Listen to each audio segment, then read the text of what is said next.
I've known Kevin for about a year now. We met at a local boxing gym, and while we're not exactly best friends, we get along pretty well. We started training together, and it didn't take long for us to form a bond over a shared interest in boxing.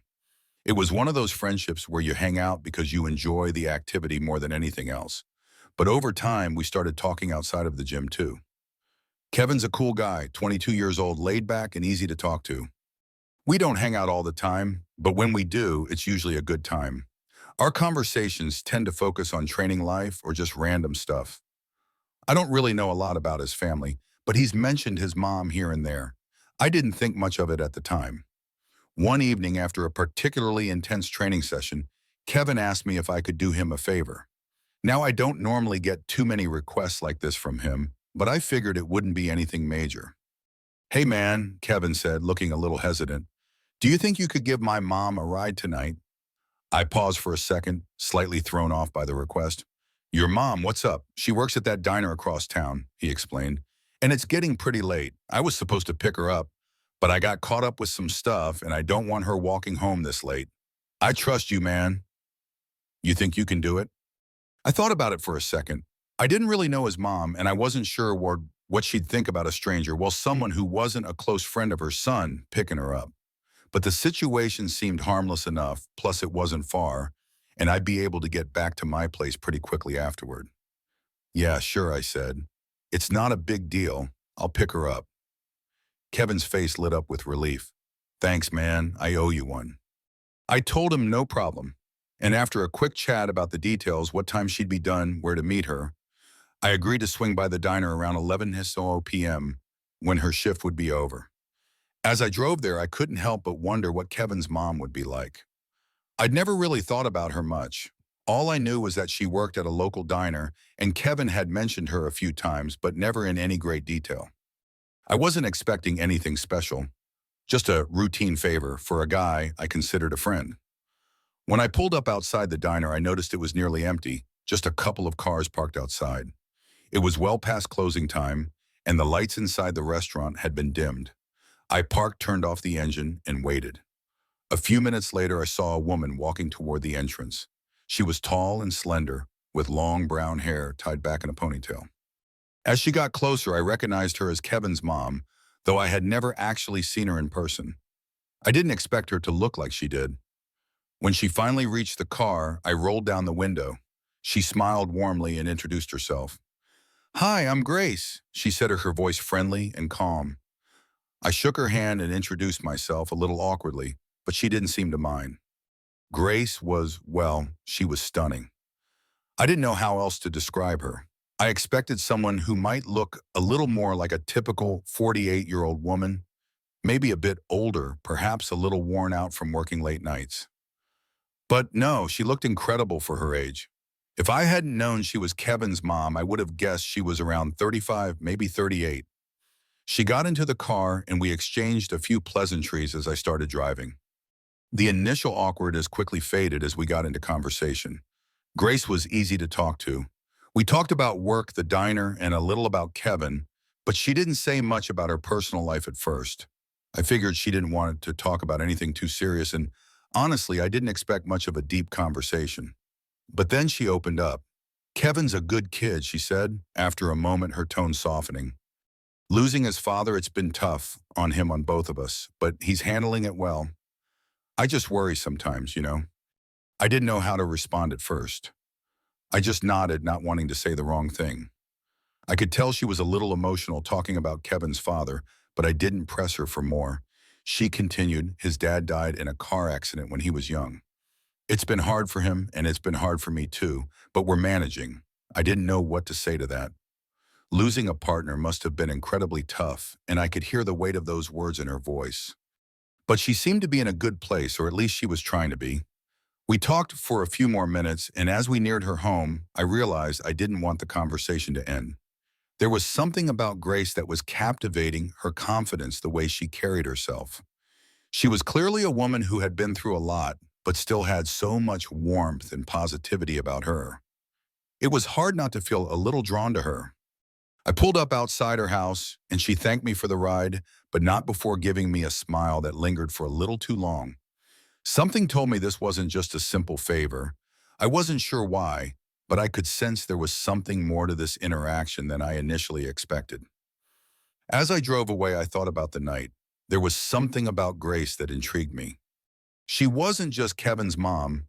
She was someone who had clearly experienced a lot in life and carried herself with a kind of grace that made her stand out. I wasn't sure what would come of this, but I knew one thing for sure: things weren't as simple as they seemed. It was a couple of days after the ride, and I couldn't shake the memory of the night.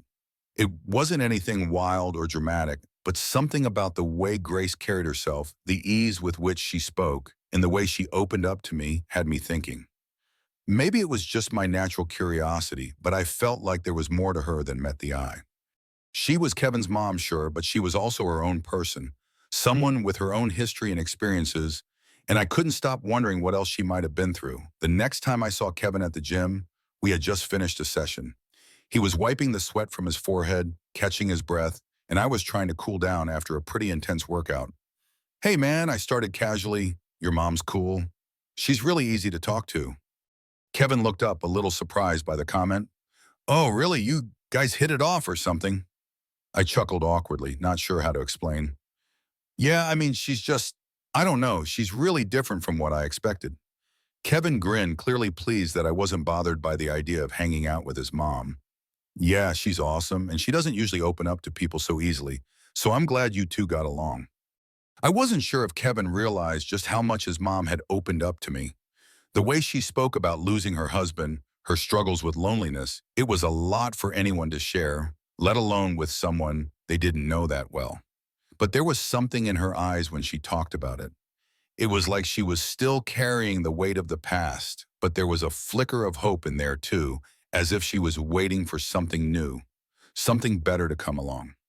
"I'm not saying you guys are best friends or anything, but maybe you could do it again sometime," Kevin added, clearly trying to sound casual, but failing to hide the hint of mischief in his voice. "She liked you." I felt a knot form in my stomach at his words. I wasn't sure how to respond to that. I'd only driven her once, had a conversation that lasted maybe 20 minutes, and already Kevin was hinting at something more. Was he really trying to set me up with his mom? I didn't know how to feel about it. "I don't know, man," I said, my voice a little hesitant. "It's not like that. We just talked." Kevin just shrugged, seemingly not fazed by the whole thing. "I get it, but she's been through a lot. I'm just saying you never know." As the conversation shifted back to the usual gym banter, I tried to shake the feeling that had settled in my chest. What did Kevin mean by that? Was there something I wasn't picking up on? Later that night, I decided to text Grace. It wasn't anything special, just a simple message to check in and say it was nice to meet her. I didn't expect anything in return, but I figured it couldn't hurt to be polite. To my surprise, she responded almost immediately. "It was really nice talking with you, Wilson. You're a good guy, and I'm glad Kevin has someone like you around. I don't usually open up to people, but you made it easy. Hope we can talk more soon." I read the message a few times, feeling the weight of her words. It was a simple message, but there was a sincerity to it that I couldn't ignore. She said she didn't usually open up to people, but she made an exception for me, and something about that felt different. For the next few days, we texted back and forth. At first, it was nothing out of the ordinary. Small talk about work, the weather, even a little bit about Kevin, but then it slowly began to shift. Grace started sharing more about herself, her life, and the struggles she'd faced, and I started realizing that she wasn't just Kevin's mom. She was someone who had lived a full life, and she still had a lot to offer. She wasn't the typical older woman I might have imagined. She was strong, confident, and had this quiet beauty about her that was impossible to ignore. As the days went on, the conversations grew longer. We talked about everything: her life after Kevin's dad passed away, her job at the diner, and how she was still trying to figure out what came next for her. It wasn't just casual small talk anymore. It was deep, meaningful conversation. And I started to realize that I was looking forward to our texts more than I cared to admit. One night she sent me a message that caught me off guard. "Wilson, I hope this isn't too forward, but I really enjoyed talking to you. You make me feel like I can actually have a conversation with someone without feeling judged. I know we don't know each other well, but I'd like to get to know you more. I hope that's okay."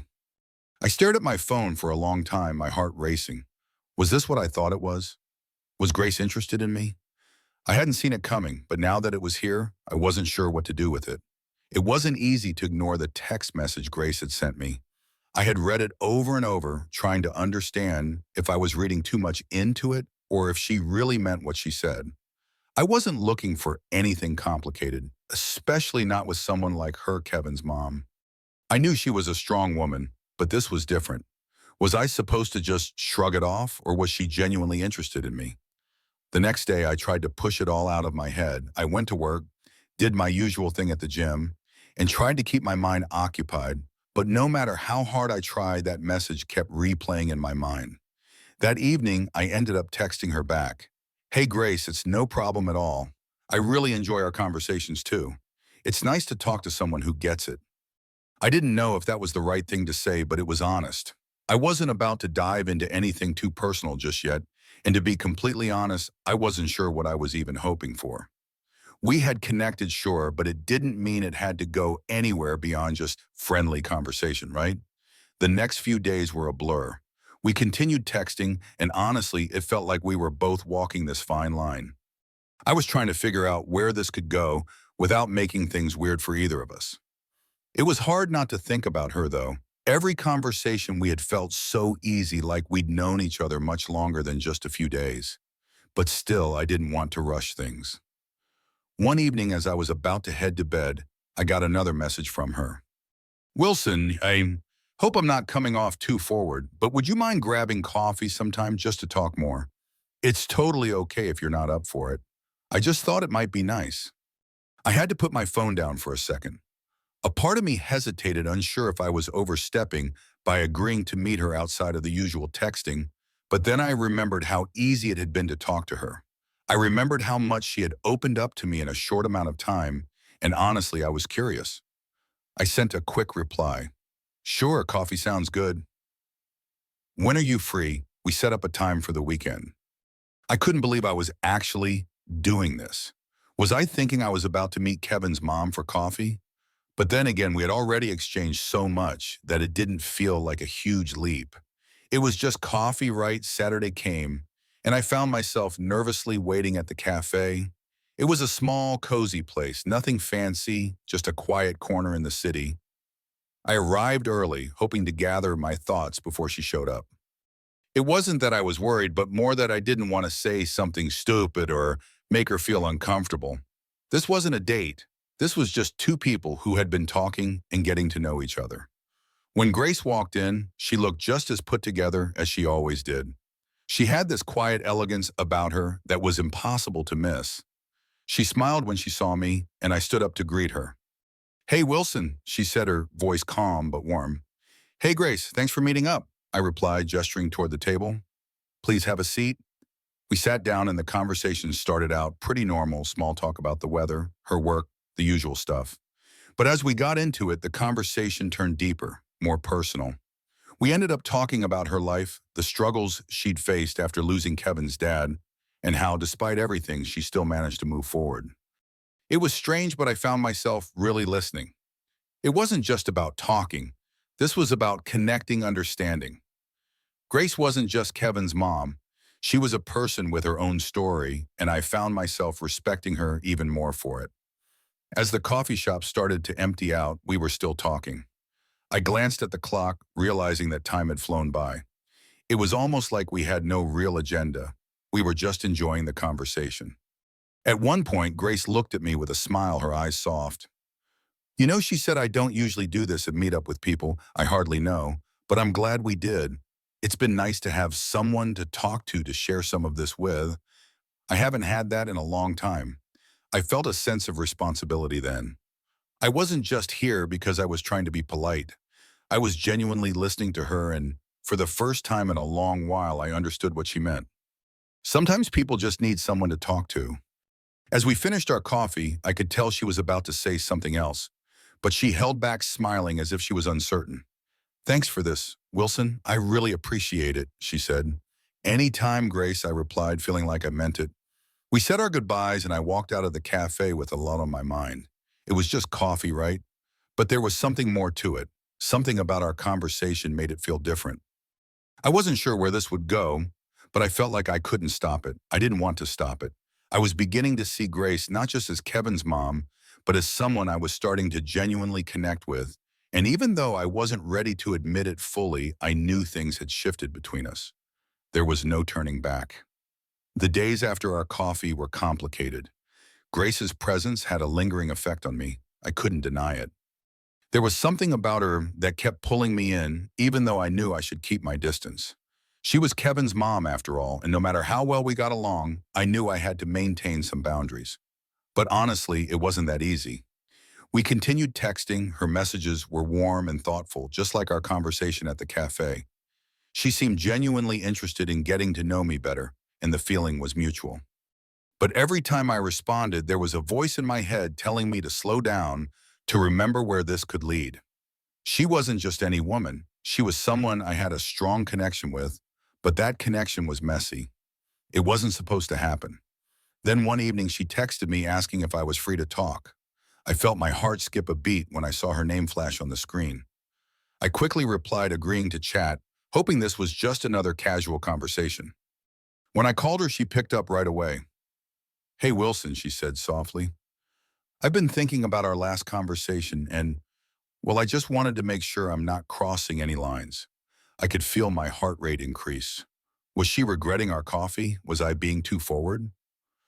"No, no, Grace. I'm glad we talked. I think it was really nice." I quickly reassured her. "You don't have to worry about anything." There was a pause on the other end of the line before she spoke again. "I just don't want to make things awkward," she said. "I'm still trying to figure out, well, how to move on from everything that happened.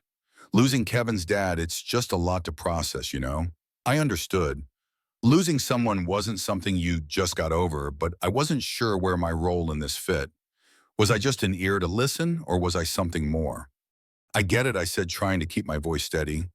"But Grace, you're not alone in this. You've got friends, family, and you know I'm here too, if you need someone to talk to." She let out a small sigh, almost as if she was relieved by my words. "Thanks, Wilson. I really appreciate it. It's just that sometimes I feel like I've been so focused on taking care of everyone else that I've forgotten about myself, and honestly, I don't know what to do with all of these feelings." I could hear the vulnerability in her voice, and it made me want to reach out and tell her everything would be okay, but I didn't want to cross a line. I wasn't sure if that was what she needed from me. She'd been through so much already. "You don't have to have all the answers right now," I said. "You're doing the best you can, and I think that's more than enough." Another pause, then she spoke again, quieter this time. "I know, I don't know what I'm looking for, Wilson, but sometimes when we talk, I feel like there's something more. And I don't know if it's just me or if you feel the same." I froze. Did she just say that? Was she suggesting what I thought she was suggesting? I knew it wasn't right, but something inside me said it wasn't that simple. There was a connection between us, something undeniable, but this was Kevin's mom. "I think I feel it too," I said, unsure if I should even admit it. "But Grace, we need to be careful. I don't want to mess anything up, especially not with Kevin." "I understand," she said, her voice barely above a whisper. I don't want to ignore what I'm feeling either. It's complicated, I know, but we can't deny what's happening between us." Her words sent a rush of emotions through me. I didn't want to acknowledge what we were talking about, but at the same time, I couldn't ignore it anymore. There was something between us, something that was real, even if it felt impossible. "We'll figure it out," I said, trying to sound calm. "But we have to be careful. We can't rush into anything. Let's just take this one step at a time." "Okay, I can do that," she replied softly. "One step at a time." The conversation ended shortly after that, and I was left with a knot in my stomach. We had said a lot, but we had also said so little. The air between us was charged with something unspoken, and as much as I tried to push it away, I knew this wasn't just going to disappear. Whatever this was between us, it wasn't going anywhere. The next day, things felt different. There was an awkwardness between us, even in our usual text, but it wasn't just at awkward. It was like we were both trying to figure out what came next. There was this tension in the air, this anticipation. I could tell Grace felt it too, but despite everything, there was a part of me that was excited. I didn't know where this was going or if it was even a good idea, but I couldn't stop thinking about her. And maybe that was the problem. It had been a few days since our conversation, but things between Grace and me were different. There was a tension that I couldn't ignore, and every time I saw her name on my phone screen, my heart would skip a beat. It wasn't like we were in constant communication, but when we did text, it felt more personal, more meaningful. One evening, she reached out to me again, asking if I wanted to grab a bite to eat. It wasn't an invitation I was going to refuse. I knew it would be another just friends hangout, but I had this feeling that things were changing even if neither of us said it out loud. We met at a small, quiet diner on the edge of town. When she arrived, she looked effortlessly beautiful, her hair cascading over her shoulders, wearing a simple yet elegant outfit. There was a soft glow in her eyes, something I hadn't noticed before, but it was unmistakable now. As soon as she sat down, she gave me a small smile. "You look nice," I said before I could stop myself. She laughed lightly, clearly not expecting the compliment. "Thanks. I'm just trying to do something for myself, you know." I nodded, trying to keep the conversation light, but there was something unspoken between us that was beginning to feel heavier. We were no longer just talking about casual things like work or daily life. Our discussions had grown more personal, more real. We started talking about the past, how life had shaped us, and what we wanted moving forward. At some point during dinner, I noticed her glancing at me a little differently. The way she looked at me, it wasn't just a friendly glance anymore. There was something else in her eyes, something I couldn't quite name. I felt my chest tighten, and I tried to push the thought out of my mind, but it lingered there, pulling me in. I had been trying to keep my distance. This wasn't supposed to happen. I wasn't supposed to feel this way about her, but sitting there with her, I couldn't deny it. There was a connection, something between us, that had been building ever since that night I drove her home. "So Wilson," Grace said, breaking the silence that had hung between us for a moment, "I've been thinking maybe we've been overthinking things."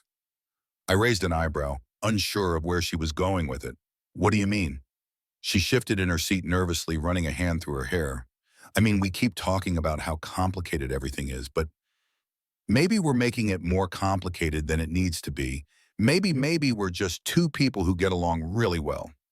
I could feel the air between us shift again. The tension was palpable.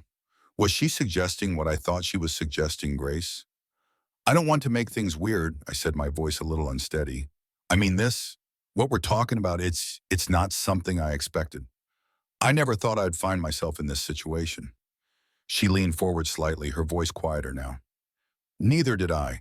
But sometimes things happen, Wilson, and you don't always have control over them." My heart was racing, but I still wasn't sure if I was ready to go there. This wasn't a simple crush or passing attraction. It was something deeper, something that made my mind spin when I thought about the possible consequences. "I care about you, Grace." I finally said, the words coming out before I could think them through. "I care about you more than I should, but I don't want to hurt you or Kevin." She looked at me, her expression softening. "You won't hurt me, and Kevin, he just wants me to be happy. He knows how hard things have been for me." I didn't respond right away, trying to absorb what she was saying. Her words felt reassuring, but there was still so much to consider. Grace took a deep breath and reached across the table, placing her hand on mine. The contact was electric. I felt a jolt of warmth surge through me, but I tried to keep my composure. "I think we're both scared," she said quietly, "but I don't want to be scared anymore." "I'm ready to see where this goes, Wilson. Are you?" I didn't answer right away. The question lingered in the air, hanging between us like a weight, but in that moment I realized something. I didn't want to walk away from this. I didn't want to regret not taking the chance. "I'm ready," I said finally, my voice steady, though my heart was still racing. "I'm ready if you are." Grace's face lit up with a smile, and I could see the relief in her eyes. We didn't need to say anything more. The decision had been made. Jen, we were starting something new, something real. And for the first time in a long time, I felt like I wasn't just going through the motions of life. I was actually living. When the meal was over, we walked outside together, the cool night air feeling refreshing as we stood by her car. She reached out and hugged me tightly. It wasn't a hug of friendship anymore. It was something more, something that I couldn't explain, but something I felt deeply. "I'm glad you're here," she whispered against my ear, and I knew in that moment that this was the beginning of something beautiful.